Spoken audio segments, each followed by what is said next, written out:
All right, welcome back to another episode of Paladin Financial Talk. I'm Nikki Foley, and I couldn't be more excited to be here with Mr. Tony Shore as our co-host and Judah Day. He is a partner, a friend, somebody that we're actually consulting with right now, and we couldn't be more excited to have you here. I know both of you for 10 plus years now, and so to be able to be together on this show is a good day for me. Yeah, it's great to be here. Judah, I am so excited you're here.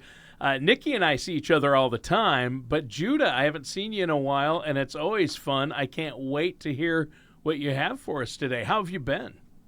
Hey, doing great. Good to hear you, Tony. You as well, Nikki. I'm glad to be on the show with you. Hey, did you guys notice I kept a little suspense in there? I didn't really introduce who Judah is and why he's partnering, and that was purposeful.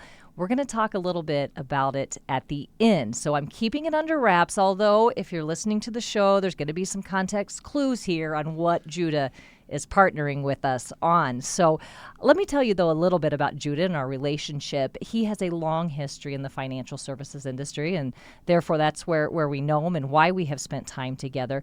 But what is important about Judah and his role is that he has spent significant time focused on benefits that the federal government offer and how they might impact someone's financial situation. And so that can be complex. And so having a partner like Judah is an important piece for us as a financial services organization to make sure that we are doing the best that we can for our listeners and for those that our clients that we're partnering with. Yeah, and Nikki, with what you said kind of before, like over the years, my role has been, it's changed a lot, but government benefits change all the time. So primarily what I'm trying to do is make sure I get a good understanding of government benefits, how those benefits can help customers, consumers, people, beneficiaries, so they can navigate the complexities of it all. Because let's be honest, it's not always easy understanding government benefits. Wait, you're telling us that today's topic is complex. Is that what I'm hearing? Exactly right. Yeah. Complex is absolutely it. And Judah has trained hundreds of both consumers as well as other financial professionals on the topics of government benefits. And as he said before, it has spanned a variety of benefits from Social Security to veterans aid that is out there and includes things like the Medicare program. And so we couldn't be more excited to have him as a partner and be a resource for us along the way.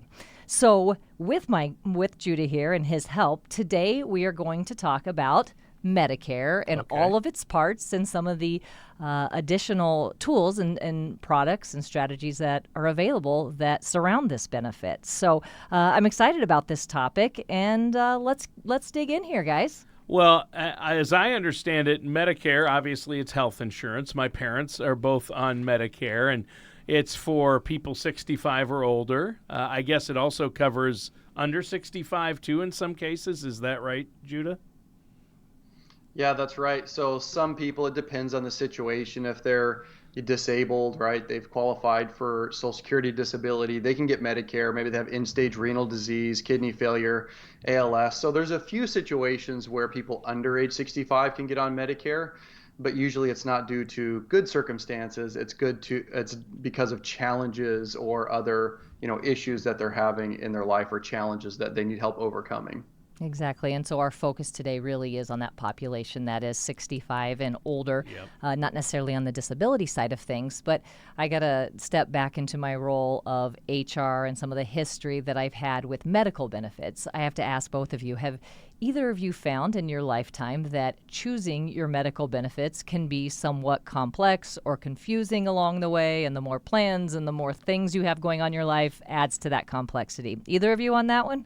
Well, I'm not ashamed to admit that I find it extremely complex and confusing, right?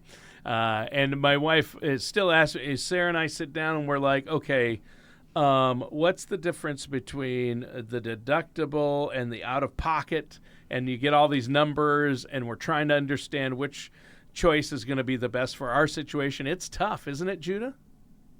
Yeah, I would say, I'm a consultant, so I'm self-employed. So I have to figure out my own insurance. So I'm kind of working through the system itself.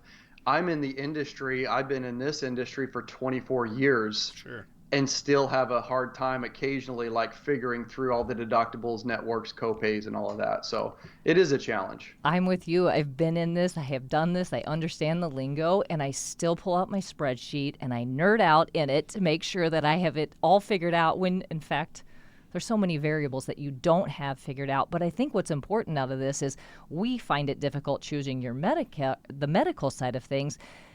I think about what weighs on you as you are, age 65, you may be on a fixed income, and it could be a period in your lifetime where you're having declining health and potentially some major medical expenses. And so that's ups the stakes. The stakes are higher in this situation. And so it's really important that I think the education and partnering to make sure you have a resource to work with is a key piece of making sure you make good decisions around Medicare and the options available to you. Yeah, I agree. And what happens is if you don't have the expertise or don't know it yourself, which, we just talked about how challenging it is, even for me, I'm in the industry, this is what I do. You really want to partner with a professional or somebody who can help you kind of go down the basics, get it all figured out. Medicare is complex, which it boggles my mind sometimes. It's supposed to be easy for us. And just to give you kind of a basic idea of, if we're just talking about Medicare, there's 4 primary parts to Medicare. There's Part A, that's hospitalization. So like you're admitted into a hospital. There's Part B, that's like if you talk to a doctor. If you're talking to a person, that's where Part B usually comes into play. There's Part C, which Part C is like privatized insurance or privatized Medicare, where you're not using Part A and B of Medicare anymore. You're kind of opting out and you're choosing a Medicare Advantage plan. And then there's Part D. So Part D is your drugs. Getting insurance once you're on Medicare, getting a drug plan. So there's really 4 primary parts to it, and they all have their own nuances and complexities.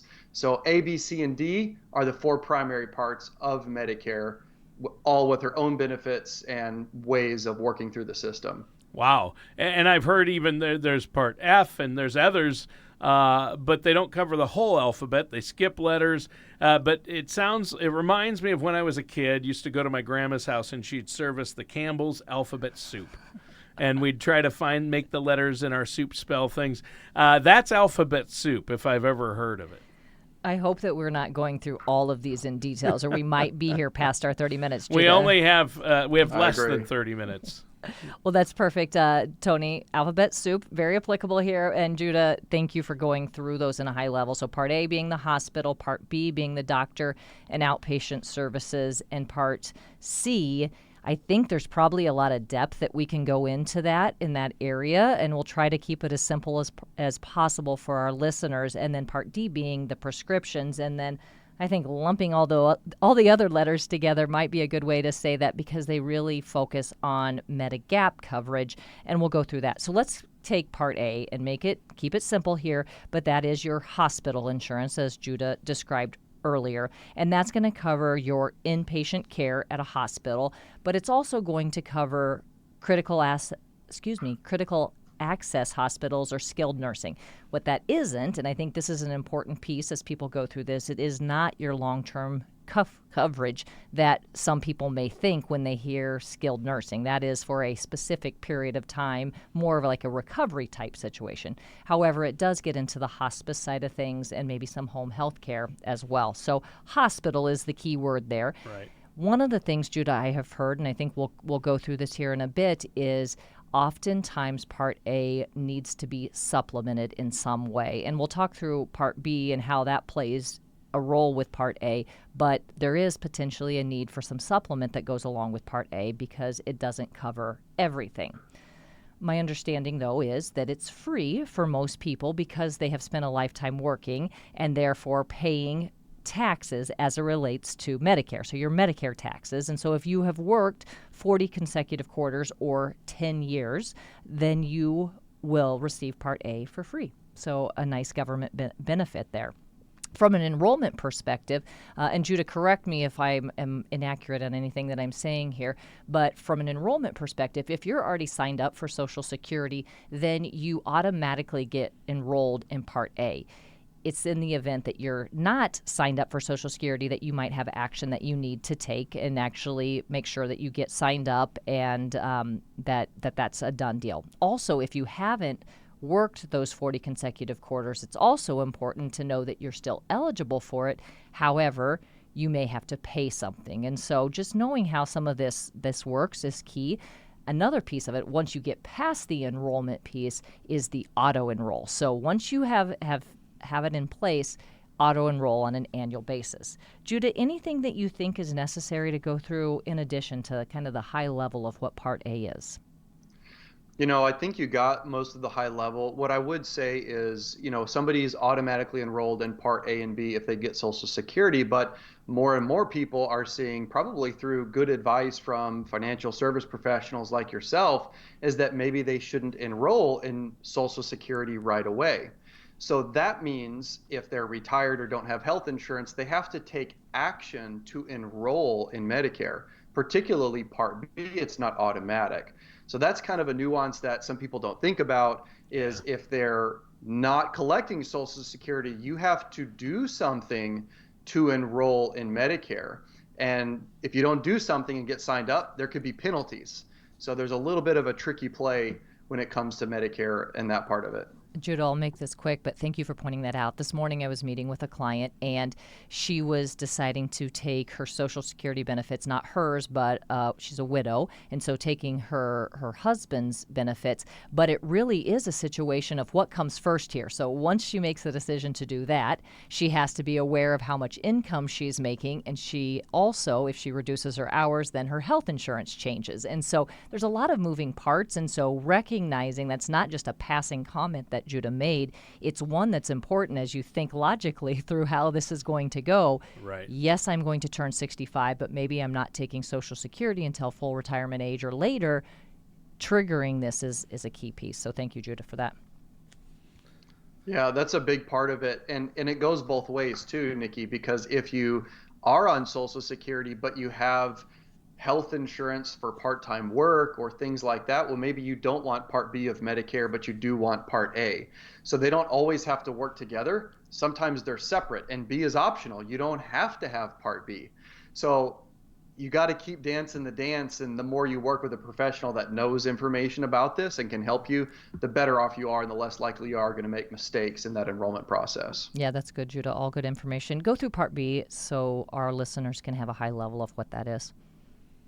So Part B, if you think about Part B, saying it's a complement to Part A is in most cases true. So Part B is if you're dealing, as you mentioned earlier, Nikki, kind of the outpatient services. So I think of A is like you're admitted. It's room and board for mostly a building, a location. Part B has to do with the services you're being provided by a, generally speaking, medical professional. So you don't go into a hospital and not see a doctor. In fact, to go into a hospital, you have to be admitted by somebody. Even if you go in through the emergency room, it might be attached to a hospital, but you have to see a doctor to then be admitted into it. So B is the medical services.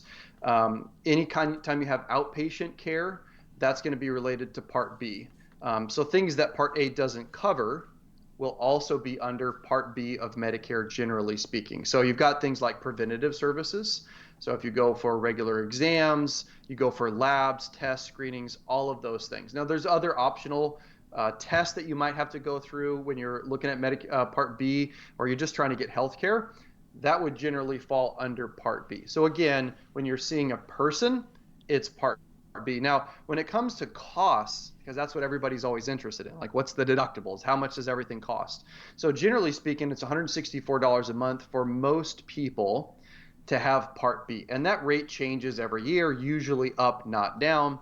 But if you have lower income, it can go down for people that are on Medicaid or getting some form of subsidized income. That usually is taken directly from your Part B. Part B is usually taken directly from your Social Security check. So most people never even pay for it out of pocket. It's coming right from their Social Security benefit. If you're not getting Social Security, though, you have to pay for it. So they have different options where you can get a draft, get a bill, pay for a credit card, whatever the case is, however you want to actually pay for that. Sure. And the cost you mentioned, Judah, $164 approximately for most people this year, and they announced the change for next year, and that's $174, isn't it? Yep, and it usually goes up, right? So sometimes people will get a COLA with their Social Security. Yep. Their Social Security goes up a little bit. Well, guess what also oftentimes goes up? The cost of Medicare Part B, right? So the old joke is just kind of, yeah, sure, thanks for the COLA. Now raise our Medicare Part B premiums, which eats up a good chunk, if not all of that COLA, which can happen to people. Sure. Judah, your description, I'm being the visual person that I am, the description of having the Part A be the box, and then what happens once you get inside of the box is you have to work with people. You have to do something, and that's where Part B comes in. That was an excellent description. Helped me a lot. Yeah, good. And what, in addition to that, Nikki, what can be a challenging that a lot of people don't kind of understand conceptually is, let's say you don't enroll for Part B of Medicare and you don't have credible coverage. Well, what the government does is they say, well, you're going to have a penalty. We're going to charge you a penalty for every year that you're not signed up for Part B of Medicare if you don't have good credible coverage, and you'll have to pay a penalty, and the penalty isn't some short penalty, it's for your life. So you may have to pay penalties on Part B for your life if you don't enroll at the proper time frame, or even make a mistake and forget to enroll, or you enroll in Part B and lose initial enrollment period. So there's some complexities that come with it. One, Judah, that I think happens, or we have seen our clients as they're in a state of transition, is maybe they weren't planning to retire, but they're on that cusp of that age and they can afford to do it. They aren't taking action on some of these things that have a 2-month time frame on it, or an 8 weeks or whatever it might be, and they can get themselves into a situation where that penalty kicks in, and it is for a lifetime. And so being on top of this is a really key piece, and 8 weeks can go by really quite quickly. So it's a good point to make. So I'm going to keep us moving here. Again, Part B, once you sign up for it, it is also a situation where it auto-renews. So once you take the time to do something, you're in pretty good shape unless you want to make some changes, and we'll come back to that here in a bit. But Part D, as Judah had described earlier, is that prescription drug coverage, and it is available to anyone that has Medicare, regardless of income, health status, or their current usage. And I think that's an important piece to point out. And the cost, as you can imagine, is going to vary by the specific drugs that are needed and the type of coverage that they need. And then they pay the monthly premium, like we've discussed before with Part A and Part B, or Part B specifically. So the enrollment piece of that, again, much like Judah had described, is there could be a late enrollment penalty for this piece as well if you don't sign up. And this is where, and Judah, I'll ask for your support on this as necessary, but if somebody doesn't have prescriptions that they're using, what is going to be their default answer? I don't need Part D. Well, that's not exactly how this works. So imagine if you're 6 months later, you don't normally need a prescription, but in the event that you do, either temporary or for long term, you have not signed up for that coverage. And so it's really important to look at this as almost a placeholder that will allow you to then have coverage when it's necessary. And so don't overlook, just because you don't need a prescription today, it's still important that you go through that enrollment process. And if not, again, like Judah described, you're going to be facing a long-term penalty potentially as you do that. Judah, anything to add to that, or something that I might have missed there? I think there's a couple of things that you really touched on. Number one, that penalty. If I'm not taking medications and I turn 65 or I get on Medicare and I say, I'm not taking medications right now, I don't need it, it's a 1% penalty per month that keeps rolling up until you finally get one. And that 1% penalty also sticks with you for life. So in one calendar year, you can build up a substantial penalty that just carries on for your life. In addition to that, let's say, as you described, Nikki, you need it halfway through the year. I'm not on any medications. I say, no, I don't need a drug plan. I don't need anything. Halfway through the year, I'm sick. I need to get on a major medication. Now I do. I'm without coverage. So there's a danger in not getting one. People say, I want to save a little bit of money right now. Well, it may cost you big time ways down the road. So that's something to consider, which is why you need a professional to help you through this process. Yeah, thank you, Judah, for putting that 1% number. It makes it really real when you start adding some numbers to things, and that can roll up quite quickly. So that's great. Also, with Part D, as we've talked about, it auto renews. However, just like with things in life, as it changes, your medical and your prescription needs might change. And so that's a really important one that you review on that annual basis. So we're going to talk a little bit about enrollment periods here in a minute. So I don't want to jump too far ahead, but looking at that on an annual basis is an important piece. Tony, I'm going to put you on the spot here, and hopefully you may have nothing for me, but you have been caring for your parents, both who have been going through medical and facilities and things of that nature. Anything that we have talked about up to this point, either parts A, B, or D, that you feel like is worth sharing to our listeners? Yeah, and I don't want to jump the shark, so to speak, or jump ahead, but it is important to review. I just spent 3 days with my parents about a week ago going over this. Because of the time of year it is and the enrollment period, and we're going to talk about that. But that is critical, and that's what I've noticed with my mom and my dad. My mom is in full-time care. My dad isn't, but he's needing more and more, and they're each on separate plans. And we met with the head nurse, the director of nursing for her facility, which is top-notch. It's highly rated in the state. And she said, the plan your mother is on is great if you need long-term care. The plan your father is on, I just asked her advice, and she goes, now is the time to switch him over because that will not work as well with long-term care. So it makes a big difference, and what Medigap policy they have and which provider. And there are a lot of different providers out there, and everybody's situation is different. So at one point in time, the one he's on was much better for him than the one my mom was on. And, there's lots of different companies. We're not naming names, but there's everything from United Health, UCare, all of them, right?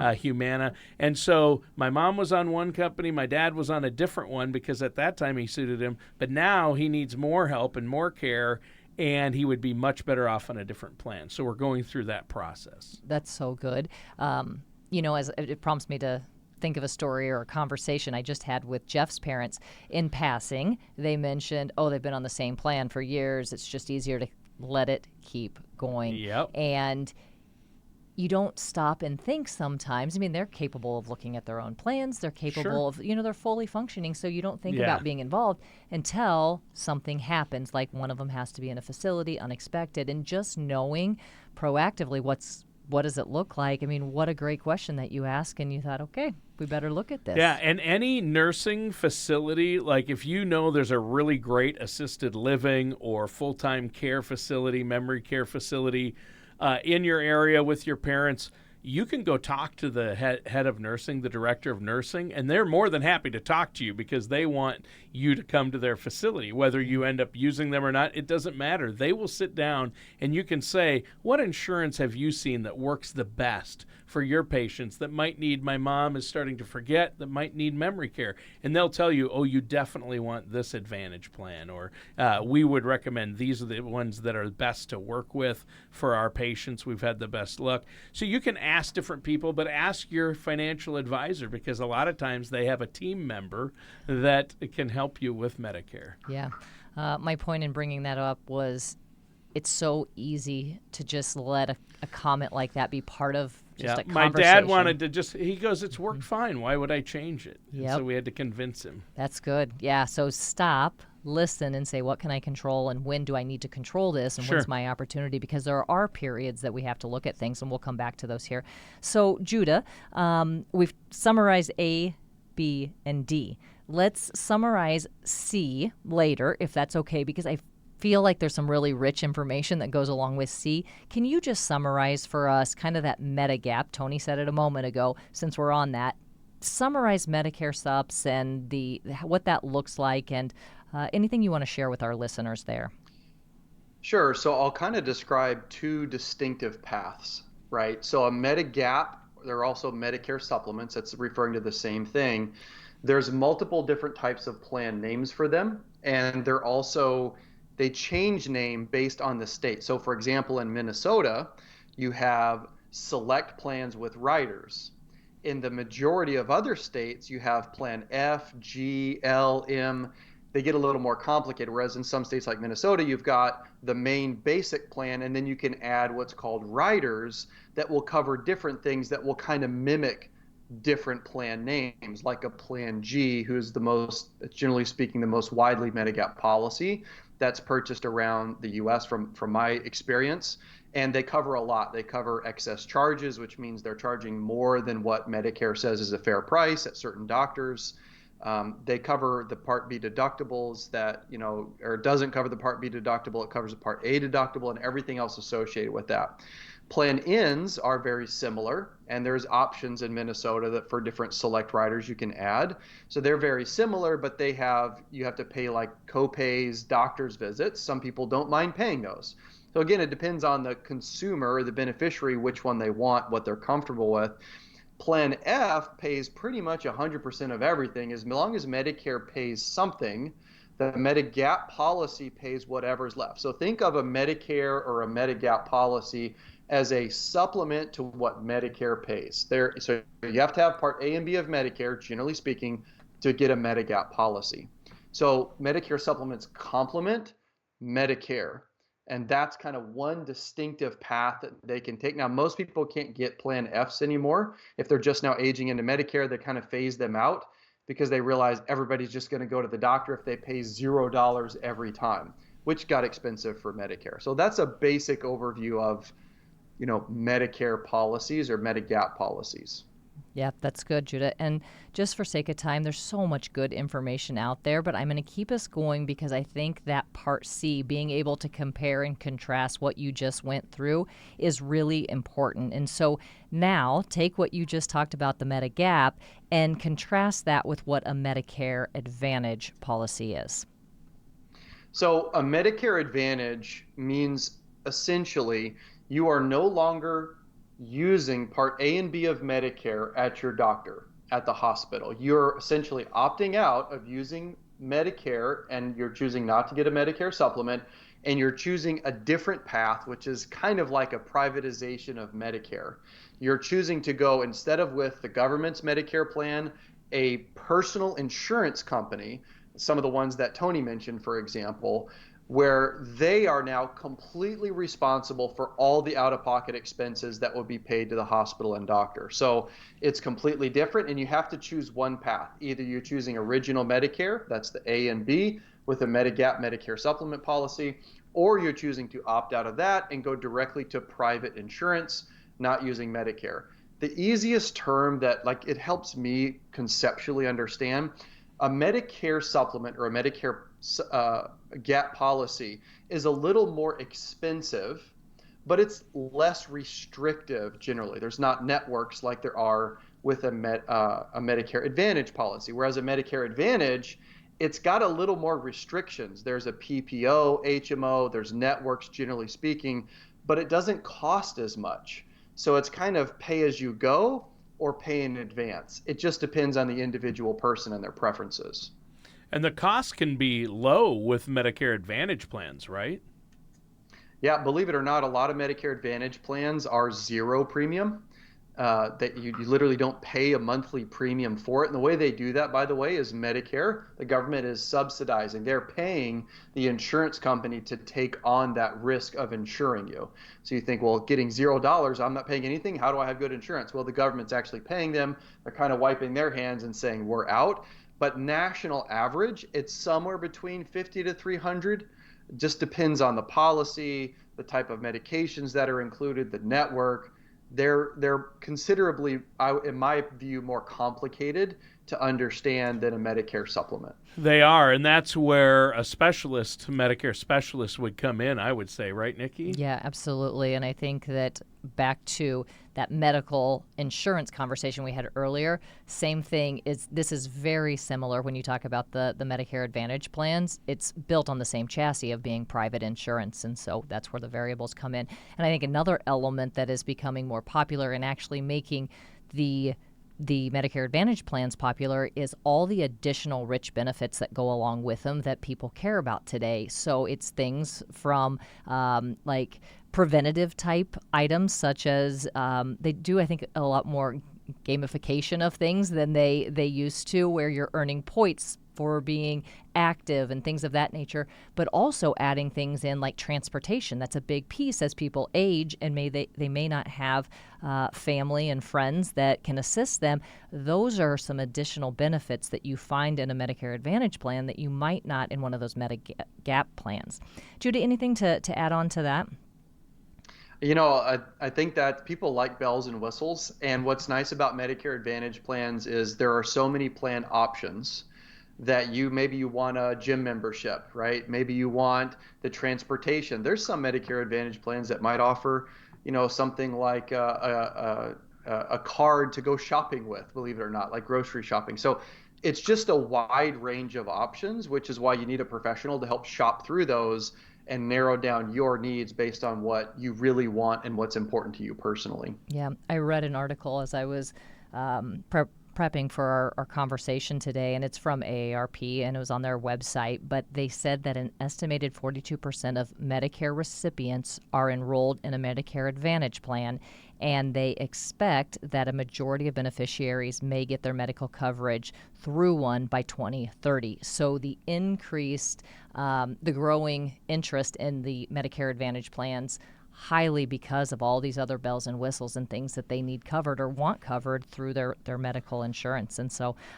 but simultaneously, there are some disadvantages that go along with them. And you've already mentioned it, we're just bringing attention to it, is with the Medicare Advantage plans, you may not know what all of your costs are. Even though you have a cap on your out-of-pocket expenses, your deductibles and some of the moving parts may push your cost up, and you're just not quite as certain. So being on a fixed income, you may find more stability in a Medigap type plan. Sure. But I think I want to make a quick note. One of the big things, my dad's losing his hearing, and my mother-in-law also did. Hearing, vision, and dental are not covered by traditional Medicare.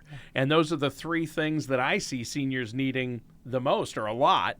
And so that's where a lot of these, either an Advantage plan or a Medigap plan, come into play, right, Judah? Yeah, so as you go through that and you look at those options, if you were to just go to a website like Medicare.gov, which is awesome, you can shop through these plans, but the amount of options is just feels like nearly unlimited. I mean, it just depends on the carrier. Everything that they're offering, there are so many options for them. It makes it hard to narrow it down. It does. And although it's good to have options, man, just finding the right one can be a real challenge. Absolutely. Yeah. Well, let's get on. Before we have to go, let's talk about these enrollment periods. You said we were going to touch on that, Nikki. Let's absolutely do that. So one of the things I just want to point out quickly is, of that article I was reading, statistics show that as people age and they're having more critical illness, they actually return back to the traditional plans and potentially having Medigap because of the surety of what's being covered, as well as not needing all these additional bells and whistles. As you age, you don't need some of that. So something to point out. Gosh, I feel like I hate to rush through this, and I know that we're getting close to our 30-minute time slot here, but I think important pieces are, the initial enrollment period is when you are eligible to enroll for the first time with Medicare. And that's a 7-month period. So look at it this way. It's 3 months before the month that you turn 65, the month you turn 65, and then 3 additional months. And so it makes it easy to tally that to that 7-month period. So that's a key piece so that you know when you can enroll in one of these parts. And then there's also special enrollment periods, and that is where, and that's going to vary a little bit, but it's much like if you have a qualifying event with your medical insurance and you have to change medical insurance. Same thing is applicable here. There's something that has happened in your life. You've quit working and you no longer have group coverage, or you have a disability, or a plan ceases to exist, or something of that nature. It opens up a period. And I think the key piece with this one is that depending on what that qualifying event is, also dictates how long that special enrollment period is. So for A and B, it may look like an 8-month before there's a penalty and potentially a waiting period before you can enroll. But in a lot of cases, it's 2 months. And so There's so many considerations and variables. The key is a 2-month is not a very long period. So if you have any question about your coverage and when you should be taking it, get in touch with a professional so that you know that that 2-month is not ticking down and therefore passing by, and now you have a permanent penalty in place.